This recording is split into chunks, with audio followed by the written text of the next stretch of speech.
Welcome back. Jammu కశ్మీర్లోని పెహల్గాంలో జరిగిన ఉగ్రదాడిలో విశాఖపట్నం వాసి విశ్రాంత బ్యాంకు ఉద్యోగి చంద్రమౌళి మృతి చెందారు. పారిపోతున్న ఆయన్ను వెంటాడి మరీ చంపినట్లు సమాచారం. చంపొద్దని వేడుకున్న ఉగ్రమూకలు ఈ ఘాతుకానికి పాల్పడినట్లు తెలుస్తోంది. చంద్రమౌళి మృతదేహాన్ని సహచర టూరిస్టులు గుర్తించారు. సమాచారం తెలిసిన వెంటనే విశాఖపట్నం నుంచి కుటుంబ సభ్యులు పెహల్గాంకు బయలుదేరి వెళ్లారు.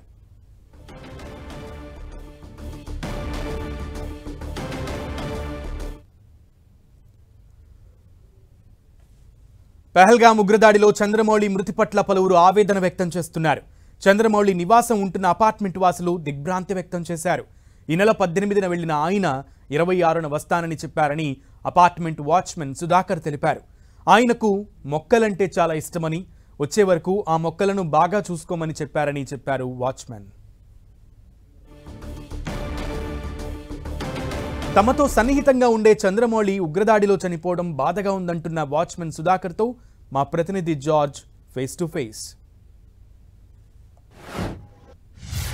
కాశ్మీర్లో జరిగిన ఉగ్రదాడిలో విశాఖకు చెందిన చంద్రమౌళి చనిపోయారు. ఆయన ఈ నెల 18వ తేదీన వెళ్ళి 26వ తేదీన వస్తానని కూడా ఇక్కడ ఉన్న వాచ్మెన్కి కూడా చెప్పడం జరిగింది. అయితే అనుకోని ఈ సంఘటన పట్ల అయితే వీళ్ళంతా కూడా దిగ్భ్రాంతికి లోనయ్యారు. ప్రస్తుతం మనతో పాటు వాచ్మెన్ ఉన్నారు, వారిని అడిగి తెలుసుకుందాం. ఆయన మీతో వెళ్ళేటప్పుడు ఏమని చెప్పి వెళ్ళారు, అసలు మీతో ఎలా ఉండేవారు? మాతో అందరితో కూడా బాగానే ఉండరు సారు. వెళ్ళేటప్పుడు సుధాకర్ ఒక వారం రోజుల వరకు క్యాంపుల్లో వస్తాము, కొంచెం మొక్కలకి ఎండాకాలం కదా, ముందు మెట్టిల దగ్గర మొక్కలు పెట్టి మాకు వాటర్ వేసుకొని చూడు జాగ్రత్త అని చెప్పేసి వెళ్ళేటప్పుడు పిల్లలకు కూడా తినడానికి బిస్కెట్స్ చాక్లెట్స్ కూడా ఇచ్చారు. జాగ్రత్త, వారం రోజులు పడుతుంది, జాగ్రత్త, పిల్లలు కూడా అటు రోడ్డు గురించి వదిలేకు, అన్ని విషయాలు బాగా చెప్తుండేవారు సార్. సడన్గా ఈరోజు ఉదయం మీరు చెప్పేసరికల్లా అందరికి కూడా ఆశ్చర్యకరంగా ఉంది. అపార్ట్మెంట్ వాసులతో కానీ ఇక్కడ కానీ ఎట్లా ఉండేవాళ్ళు, ఆయన కానీ వాళ్ళ అందరితో కూడా సార్ అందరితో కూడా మంచిగా ఉంటారు. అసలు ఎవరితో పెద్ద మాట్లాడరు. ఏదో అత్యంత అవసరం అయితే బయటికి లేదని కొనుక్కొని వస్తారు, కానీ పెద్ద తిరగరు. అయితే ఎప్పుడు వస్తామని మీతో చెప్పడం జరిగింది? 25, 26 అన్నారు సారు. అన్నారు. మీరు చెప్పేసరికల్లా మాకే కొంచెం భయంగా ఉంది. సార్ అయితే అందరి దగ్గర మంచి అతనే. ఇది ఆయన ఎప్పుడూ కూడా అందరితో కలివిడిగా ఉండేవాళ్ళు.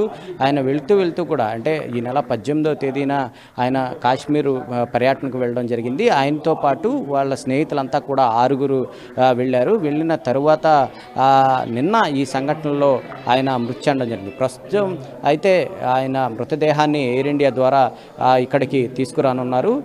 అయితే నిన్న ఆయన మిస్ అయినట్లు తెలిసిన వెంటనే కూడా కుటుంబ సభ్యులంతా కూడా పెహల్గాంకి చేరుకోవడం జరిగింది. అక్కడ ఆయన ఐడెంటిఫై చేయడం కోసం అయితే అక్కడికి వెళ్ళారు. వెళ్ళిన తర్వాత ఈరోజు ఉదయం ఆయన మృతదేహాన్ని అయితే వాళ్ళు ఐడెంటిఫై చేయడం జరిగింది. ఆయన ఎప్పుడూ కూడా అంటే మనం ఒకసారి చూసుకున్నట్లయితే కనుక ఈ అపార్ట్మెంట్ గార్డెనింగ్ చూసుకున్నట్లయితే కనుక చాలా ప్రకృతి ప్రేమికులు. ఎప్పుడూ కూడా మొక్కలకి నీళ్లు పోయడం కానీ అలాగే మొక్కలని పెంచడంలో కానీ ఆయన ఎక్కువగా ఇంట్రెస్ట్ చూపిస్తూ ఉండేవాడు. అయితే ఈ వారం రోజుల పాటు తాను రాను కాబట్టి మొక్కల నీళ్ళని కూడా చాలా జాగ్రత్తగా చూసుకో, 26వ తేదీ కల్లా నేను ఇక్కడ ఉంటాను అంటూ కూడా వాళ్ళ పిల్లలు ఏదైతే వాచ్మెన్కి చెప్పడంతో పాటు వాళ్ళ పిల్లలకు సైతం కూడా స్వీట్స్ కూడా కొనిచ్చి వెళ్ళారు. అయితే ఒక్కసారిగా ఈ వార్త తెలియడంతో ఇక్కడ ఉన్న అపార్ట్మెంట్ వాసులతో పాటు ఎవరైతే ఈ అపార్ట్మెంట్ కాపలా ఉండే వాచ్మెన్ సైతం కూడా తీవ్ర దిగ్భ్రాంతికి అయితే గురయ్యారు. ఇలాంటి సంఘటన జరుగుతుందని మేము అనుకోలేదు, ఆయన వస్తారని అనుకున్నాం, కానీ ఇలాంటి వార్త విని మేము షాకుకు గురయ్యామంటూ కూడా ఇక్కడున్న వాసులు చెప్తూ ఉన్నారు. కెమెరా పర్సన్ సత్యతో జార్జ్ 10 టీవీ విశాఖ నుంచి.